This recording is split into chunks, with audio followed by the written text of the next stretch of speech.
welcome back to the Brad and Joe podcast. Our guest today is Dr. Vivian Woo. She received her PhD in IO psychology from Hofstra University, has previous experience at Mercer, and currently works at Culture Amp as the lead people science analyst. Welcome, Vivian. Thanks for joining us today. I'm glad to be here. Looking forward to our conversation. I know. I think you and Brandon got to chat, but I kind of like saw you in passing. But I feel like I hear like whispers of your name throughout the SIOP halls. I mean, Everywhere. hopefully it's all positive. It was only positive. It was like All it was like right. a scene out of Harry Potter. I was like, oh, Vivian Woo. Like I was like, all right, now we got to get her on Brando and Joe podcast. But no, that is for real. We heard like everyone inside was like, oh, you have to talk to Vivian. You have to talk to Vivian. So we're glad that we finally got to have you on. And I guess to like kind of start us off in this episode, you're like very heavily in PSYOP, right? You run a lot of the things that go on. Um, but I've learned that like I don't actually know what you do for the organization. Could you like go a little bit into brief detail and like what you do for PSYOP? Absolutely. So currently, I am the outgoing program chair for SIOP. That means I was previously in charge of the programming content, all the educational sessions for the annual conference. So that was in Chicago last month. And yeah, that meant wrangling. You got all the emails from me about, hey, submission, the call for proposals.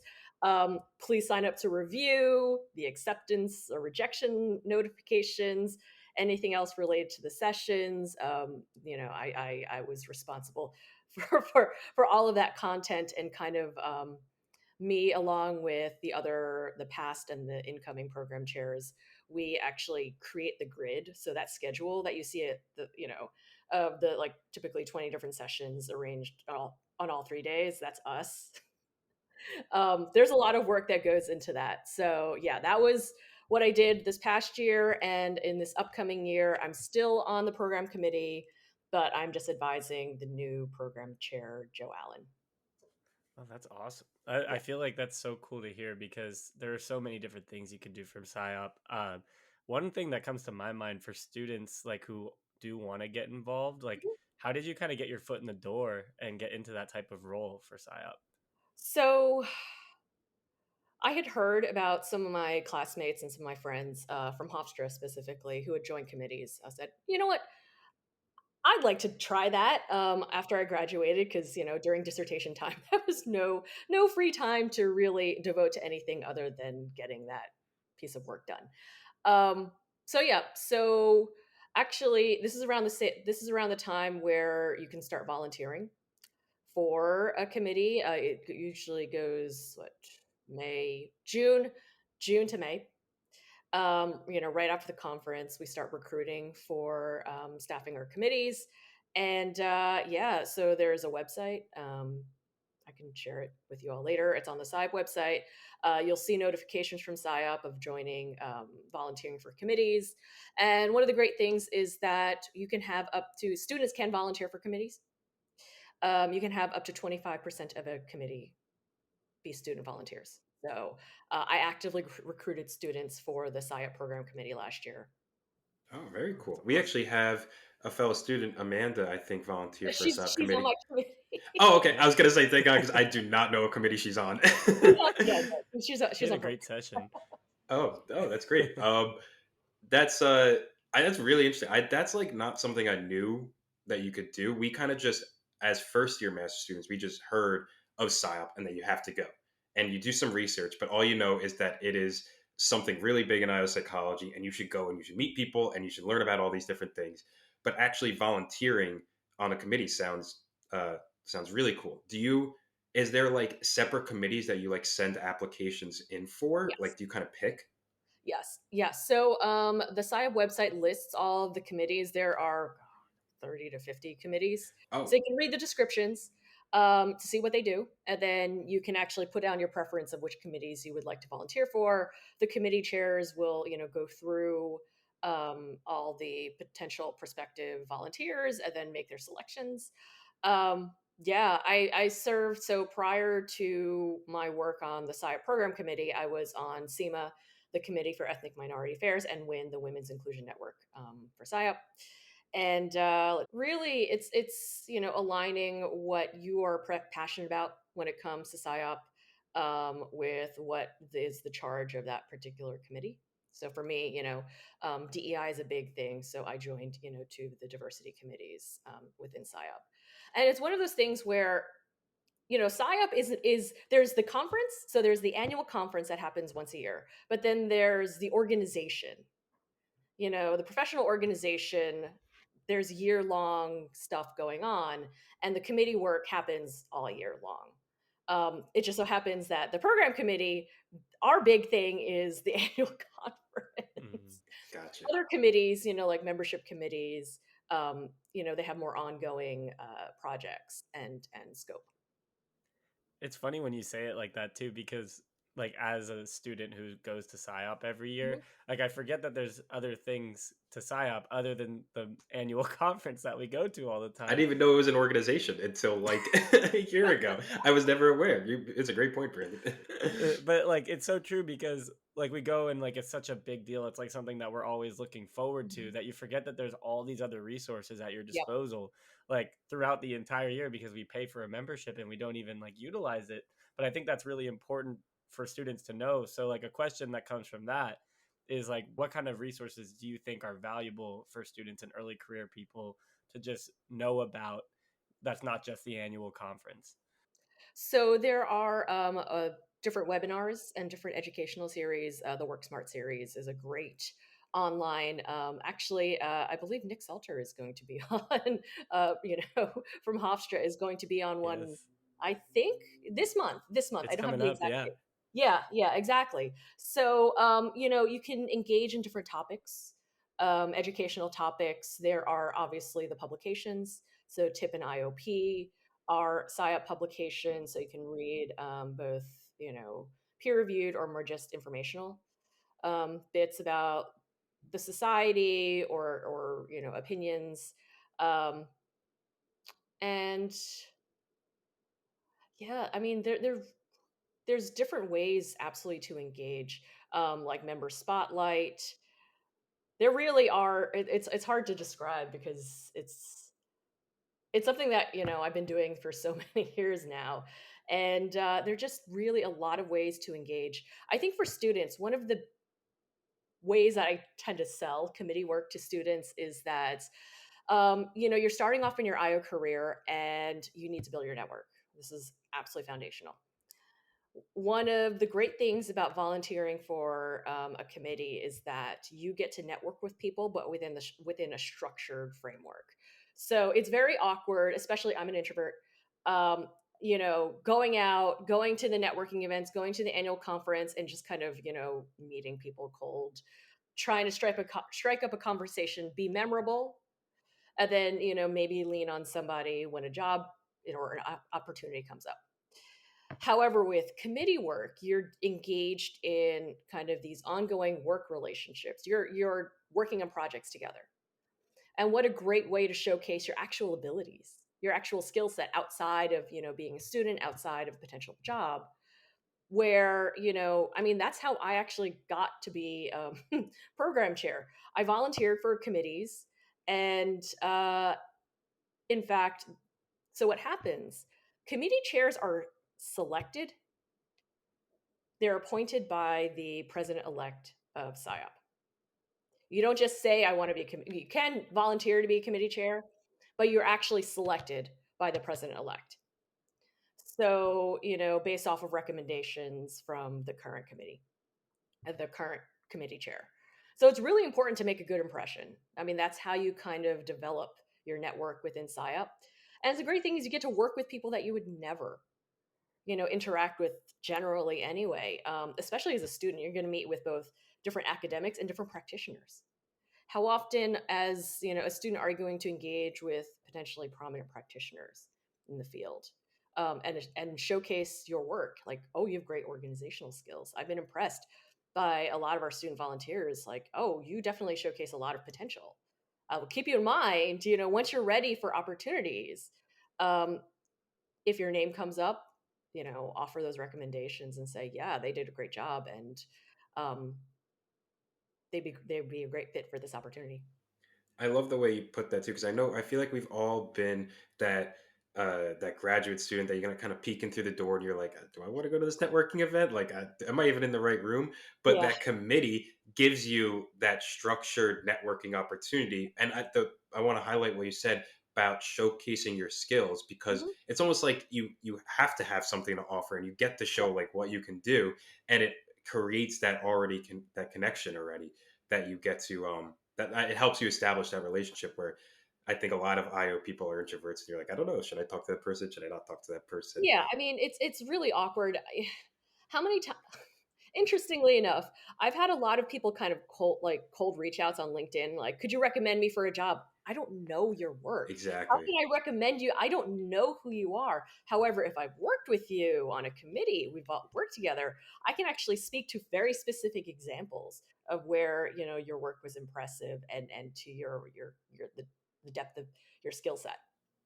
It's so true. I want to add and showcase that for our listeners. Like we mentioned Amanda on your committee, and Amanda put together a great panel of speakers for SIOP this year, like people who we've had on the podcast, like Richard Landers, or then who we met, like Stephen Rogelberg at Metro, and like people, Tara Barons, like a bunch of big people who she got to work with and meet through that committee work that you might not get to see on a regular day-to-day basis. Like Exactly. it's really something that I just wanted to highlight for students listening to this because that's I think that's so valuable. Yeah, and you get the benefit of structure too. So committees, you have the overarching committee, but then you have subcommittees that sit under them. So there's the chair of the committee, there are subcommittee chairs, and then you have members who, who are part of different subcommittees. So it gets escalated up. I have an escalation point. So as a committee chair, we also reside under portfolio officers who are part of the executive board. So, you can absolutely reach up. I've had student members reach out to their subcommittee chairs, then reach out to me, and then I've escalated to my portfolio officer. And you could just volunteer like every year, right? There's no if I wanted to, I could. Absolutely, yes. Obviously, you have to be paid up on your dues. Yeah. Other than that, like I said, student volunteers are very much welcome. The volunteer system should be open now. If not, then very shortly. What about us recent graduate students? Do we also get in? Anybody who is a paid up member can volunteer. That's well, I it is an important thing for because a lot of our listeners are students. And I actually it's because we've talked about SIOP in the past, but we've talked about networking opportunities with Alexis Fink, and we've Yeah. touched upon it briefly in debrief SIOP episodes, which were interesting. But I like this specific to the committee. We haven't heard this information yet, and like Brandon alluded to it, like I didn't even know SIOP was an organization my first year. I just kind of you kind of just see it's the annual conference. You're like, oh, SIOP. But I like this type of information. But I do want to pivot a bit to now your work at Culture Amp, and hear a little bit about what you do because it's such an awesome company. We've heard about Culture Amp a lot. But actually, and didn't you? This is a side note. Didn't you guys just acquire like Orgnostic, Agnostic, yes, which is yes. also really cool for your specific work Mhm. at Culture Amp? You are on the people science or people analytics team, correct? I'm on the people science team, yes.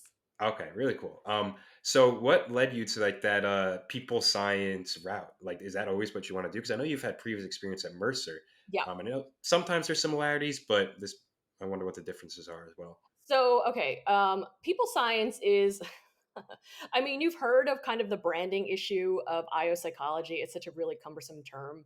And, when you say it to lay people, they're like, their eyes glaze over. People science is a far more accessible term that doesn't just focus on IO psychology, although most of us are IOs, but other social sciences. So other social psychologists. We've had some clinicians, sports psychologists, consulting psychologists. So people science is more of an umbrella term and a more accessible umbrella term that that we use. That industry tends to use, just because IO psychology is just so difficult to kind of grasp for the layperson. Mhm. So I've always been doing people science. It's just that we're just calling it something else, basically. Yeah. Like, if you could kind of walk us through, like, what does a typical day in your role kind of look like? Uh, there is no such thing as a typical day. Okay. So my role and my team's role is very different from everybody else in my organization. Um, Culture Amp is an employee experience. It's a SaaS company, so software as a service, and so it's a tech company. And most of the work, most of the customer facing employees, which we call campers, support the platform, support the technology, the platform, the Culture Amp platform. My team, on the other hand, we take what is in the platform, all that data that's collected, whether it be engagement surveys, development plans, or performance management cycles, and we run analytics on that. The data collection is part of the platform, but we go in, take that, and then kind of link it and connect it to other external data that our customers might have. These are all bespoke projects, custom projects that we conduct for our largest, most complex customers. They want to gain additional insight from the data that they've collected in the Culture Amp platform. Connecting it to their attrition data, their onboarding data, sales data, revenue, safety metrics, customer satisfaction, so NPS scores. Really, it's spanned the gamut as to what kind of outcome metrics they might want to connect that employee experience data to, and offer some additional insights of like, hey, how does employee engagement impact the likelihood someone is going to leave? How can we predict who is going to leave based off of what's going on in their survey scores? um, is the performance management system actually motivating people? Are the right people being promoted and rewarded as a result of the annual performance evaluations? These are the kinds of questions that my team answers. So one of the really interesting things about my team is that, and it's something unique to my particular career, is that I've worked with global customers my entire practitioner career, which is unusual. If you know anything about consulting or any kind of external practice, you tend to be very regionally localized because you want to stay within time zone, right? Given my particular expertise in analytics, a bit rarer, uh, it's been leveraged across different regions. So, yeah, when I was at Mercer, I was supporting customers in APAC, in Europe, in North and South America. Here at Culture Amp, I also support global customers. I have customers in APAC, EMEA, and North America as well. When for quite a while, I was the only person, so I was working with customers across all these different time zones, which meant very long days. It sounds exactly like I feel like what people analytics is taking over this IO profession. And you're right, it's a way of describing IO psychology with like a new term. Mhm. I want to center in on the analytical piece Yep. because I feel like a lot of graduate students are interested in that people analytics, people science avenue, and there's so many different ways to do analytics that I find myself asking, and I know other students as well, like what are the things that I should learn to increase my knowledge in this analytics space? Because there's so many softwares. Do I learn R? Do I learn Python? Do I just get really good at Excel? Are there other like visualization, like Tableau, or Yep. what would you say are like some of the most useful things you've learned to excel in an analytical career? So, okay. First, I would say you need to get your theoretical, understand, all the different very basic analyses, your t-tests, your chi-squares, your ANOVAs, your correlations, your regressions. Your statistics of, central tendency, all of those means, median, modes. Um, Honestly, the types of actual, analyses I run for customers, not terribly complicated, because it doesn't have to be sophisticated. Basic analytic techniques are actually, I mean, there's a reason that they're foundational, Hmm. that we learn them. Sometimes, I mean, if you actually look at a lot of reporting, especially for, engagement surveys, it's percent favorable. Like there is actually no, there are no p-values, there's no null hypothesis statistical testing going on there. It's just reporting out descriptives. So it doesn't have to be difficult. It feels so out of reach where no, sometimes you just have to report out percentages and being able to visualize it in a way that is, digestible by your audience. So pie charts, bar charts, line charts, scatter plots, something that really drives home the message that you're trying to convey, um, and that particular insight that you're trying to convey. So yeah, so there's the foundational stuff, but then on top of that is, the technical. Like what do you learn? Um, I was lucky. I got to learn both SPSS and R. The R was particularly important when I was at Hofstra, or since I've been at Hofstra, because R is taken off. SPSS is a very pricey piece of software, and thus very limiting. A lot of organizations, as they're cutting costs. Um, with the current economic situation, it's very unlikely that you're going to have access to SPSS because it's thousands of dollars for a license. But R is free. So I use R. R is also, it's it's challenging in a variety of ways because you have different versions of R, and sometimes the code that you ran in one version will not run in a different version because the package got updated and some commands no longer work the way that they did previously. So there's some version issues in doing that, but it's very robust, and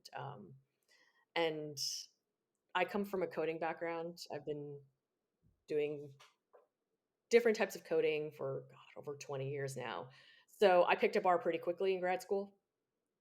Um, As for what you will learn, like what you should learn, I think obviously lean on whatever package, whatever software you're learning in grad school.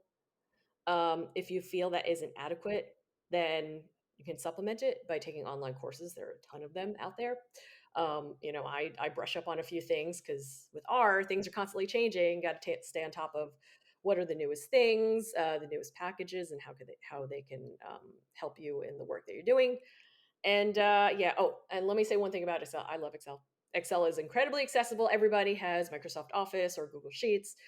So learning how to do kind of basic functions and basic data cleaning and some of the visualizations in Excel is really kind of a almost basic kind of office skill that you need to have before you move on to R or Python. I personally, R is a better statistical language if you're going to run analytics. Python is a great coding language, so there is a subtle difference. I thought about learning Python, but everything I read is learn one or the other. Learning both is kind of redundant.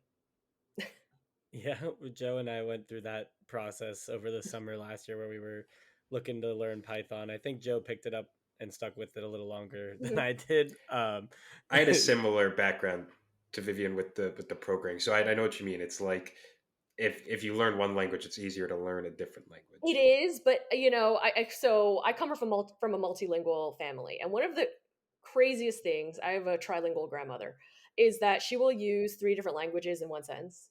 And I find that, especially if I haven't coded in a while, I will start like the operators. I'll pull in different ones. I'm like, oh no, this is this language. Yeah. Yeah, yeah. So I they all occupy the same space, and I'm like, no, I gotta focus on what is the actual syntax for this language versus this other programming language I know. Yeah, it's definitely one of those things that I think it's valuable. And if I had to pick up something for students too, is that like we are talking about Python and R, Mhm. but a lot of the work that we do like on a daily basis in our working world doesn't always revolve around that. Yep. Like from our day to days, like it might be something that skill that you can pick up along the way, but to like get your foot in the door, it's okay to like know your basic statistics in R or in Excel because you can run basic statistics in Excel. Yep. And I think that's like if I could pull out a key theme from what you were saying there, Vivian, it was that along with like picking up those skills along the way and using them to like build off of each other. I want to give us the opportunity to ask you the same question we ask all of our guests. Mhm. You've given us such great like direct advice, whether that's in PSYOP or going into like the Mhm. people analytics space. Now we want to hear some more like general advice that Yep. you have for prospective IO students or early career IOs. What kind of advice do you have for them, Vivian? All right. Okay. So I have two pieces of advice, one very general and one far more specific. The first general piece of advice was actually given to me by one of my professors in my master's program. So I was applying for PhD programs, and his piece of advice was once you get in, figure out how you get out. Because you don't want to be a student forever. The idea is to graduate and and get a job and apply what you learned in graduate school. So always have a plan. You don't want to be forever student. So once you get accepted to the program, think about how you're going to, if it's a capstone, if it's a thesis, if it's a dissertation, how you're going, eye on the prize. How are you going to graduate and get out and, get a job and make some money? So that's my very general piece of advice. Don't get mired in like, oh, I want to, have this perfect thesis or perfect dissertation. No, you want to graduate, please. And as my very specific piece of advice is for anybody who's thinking about getting their doctorate. I always, whenever I talk to a prospective, doctoral student, I tell them, know why you're pursuing your doctorate. Because classes, you're used to going through classes. It's the dissertation that really differentiates those who graduate, those who become PhDs, and those who become ABDs, all but dissertation. And it's that motivation. I mean, I felt it during my PhD. It's that motivation to push through the really difficult time because it is a self-driven process. The only person who's going to finish that dissertation is you. And you should always keep in mind why you started, why you entered the PhD program in the first place. What is your personal reason for doing so? If you don't have a good reason, you should not do that. Secondly, that good reason, is there any way to achieve that outside of having a doctorate? Is it learning people analytics? You don't necessarily need to have a doctorate to do people analytics.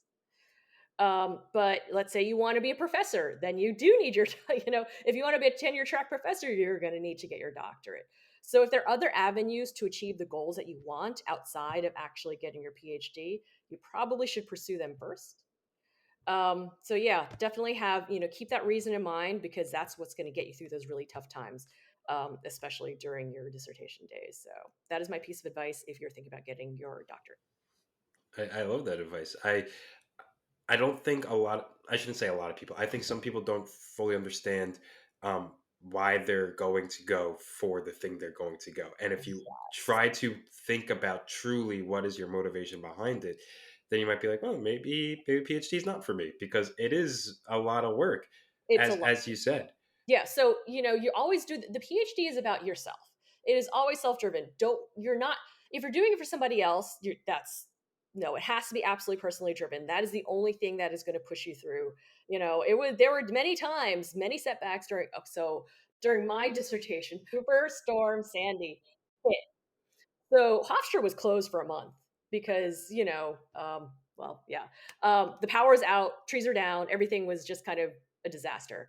And that unfortunately impacted my timeline it pushed out my proposed dissertation proposal and it pushed my entire timeline out for graduation, which was very disheartening.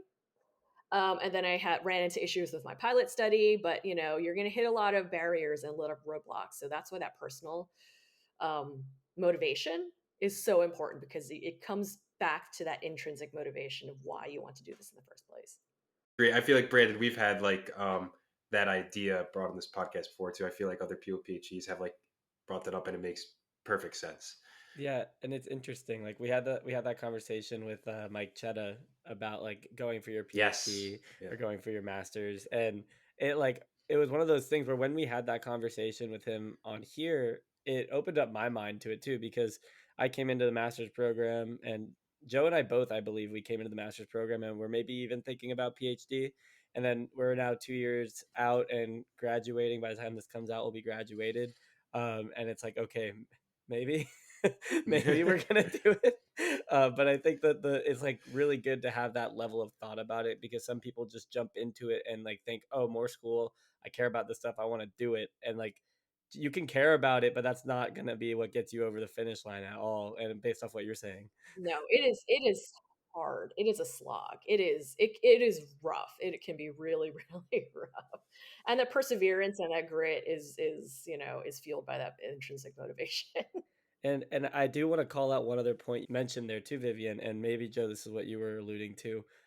Thinking about the skills that you can learn without having to go for a PhD. I think that was a great piece of advice because like some people want to go for the PhD for like maybe it's like the high level statistics skills, and that makes some sense. Like you can also like sublet that with other like courses online, but learning that in a PhD with that rigor, especially at Hofstra, the statistics is very rigorous there. I think that's a really interesting point that you made, Vivian. Just like thinking about what skills you're looking for and what a PhD would help you achieve versus what going and becoming a practitioner would help you achieve as well. I think that was a really good point I wanted to pull out. Oh yeah, like I learned Excel on the job. I did not learn Excel in graduate school. It was, here, this is what a VLOOKUP is. I'm like, ooh, okay. And then I took it when ran, and now I write macros and VBA. I couldn't imagine like working while doing your PhD too. Like I know so a lot of you guys do that. That must be crazy. Well, I worked full time during my master's, and I had just a bunch of part time jobs, while I was getting my PhD because yeah, the workload was I see just. some of our PhD students now. I'm like, "Whew, good for you guys." It's impressive. Yeah, yeah, no, I had some of my classmates were full time working as well as the PhD, and it was just that's a lot of responsibility and just that's a lot of time. I don't know when they slept, so. sounds sounds like a lot.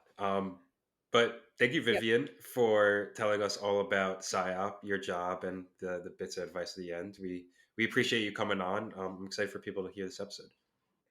Awesome. Well, thank you for having me. Take care. That was a great episode with Vivian. I feel like one she she's involved in so many things. Like to hear about the amount of work that goes into like working with PSYOP while having a full time role at Culture App, that's got to be crazy. But on top of that, to like hear about the differences between them was really I just thought it was so cool to hear about what she does. Yeah, I'm just happy she decided to come on. Like I'll be honest, Brandon. Sometimes I'm like, do you think they're gonna come on and talk to us? Do you think they'll come on and talk to us? And then always, and when they do it, it turns into a great episode. We got to hear about two very distinct psyop and culture amp things that she's a part of, and like both were very informational for students. So I am very excited for people to not only hear but learn from what she said.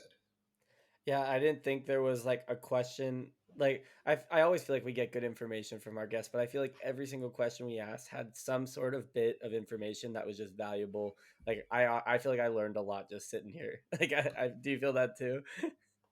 Oh, 100%. I mean, just especially the stuff about psyop. Like, there's Yeah. really things that you're just told as a student to go, but then I feel like sometimes you don't actually know what it is. You just go and network. So actually learning the intricacies and the ins and outs of it were very cool. Um, but thank you everybody for listening. We hope you guys enjoyed this episode of Vivian, and we will catch you next Friday.